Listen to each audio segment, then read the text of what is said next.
in slope-intercept form. As a reminder from 4.2, slope-intercept form is when we have the equation y is equal to mx plus b, where m is our slope, y-intercept is our b. Sometimes you'll see equations written, though, where it is not already solved for y. So an example would be right here, 2x plus y is equal to 3. This is not in slope-intercept form. And so what we'll have to do is we'll have to use our algebraic skills to rewrite it so that we solve the equation for y. So we would subtract 2x from both sides to get y by itself. And then remembering our like terms, we can't combine the 3 and the 2x, so we rewrite the equation as y equals negative 2x plus 3. So the slope of that line, now that it is rewritten in slope-intercept form, would be slope is negative 2, and the y-intercept would be 3. In order for an equation to be written in slope-intercept form, the y must be isolated. And in order to do that, in this next question, how do we rewrite an equation? We have to solve the equation for y.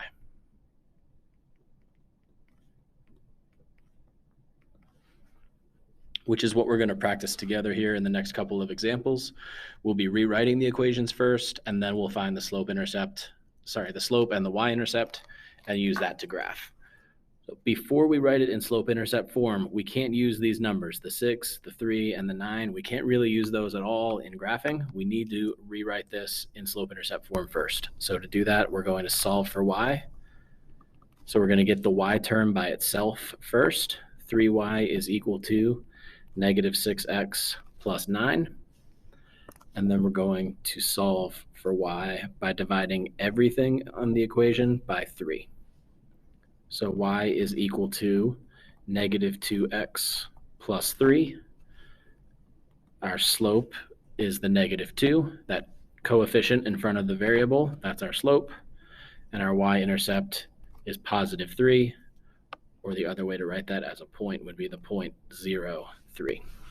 So to graph that, we're going to start at the y-intercept, 0, 3, 1, 2, 3.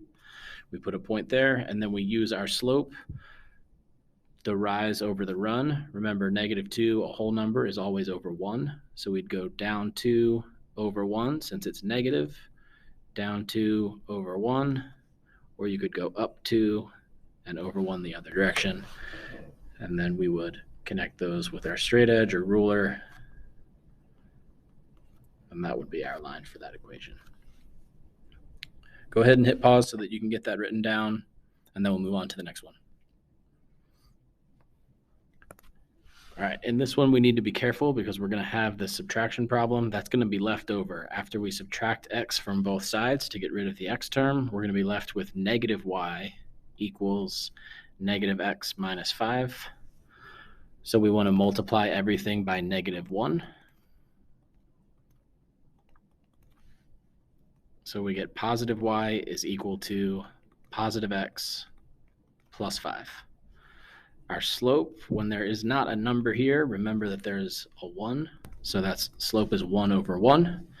And our y-intercept is 0, 5. So to graph that, we would start again at the y-intercept, 5, and then go over 1, up 1, and then graph those points. Once we have enough of those, we can use our straight edge to graph our line, and that would be the line for the equation.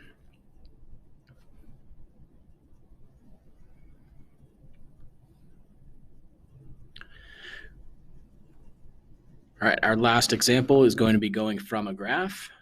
So to start from the graph, we want to start with the y-intercept. Okay. That's going to be at 4. So 0, 4 is our y-intercept. Our b would be equal to 4. And then we want to find our slope. Make sure that we go from another point that is like a nice happy point that intersects our grid. And then we would just want to count from this line down 1, 2, 3. And that's 3 down, negative 3. 1, 2 over, that's a positive 2 moving to the right. So our slope is rise over run. The change in the y is -3. The change in the x is +2. So our slope is -3 over 2. So we can just take these two parts, the -3 over 2 and the b is equal to 4, and plug those into our equation. Y equals, replace m with our slope, -3 over 2x, plus b, which is 4. And that would be the equation for the line.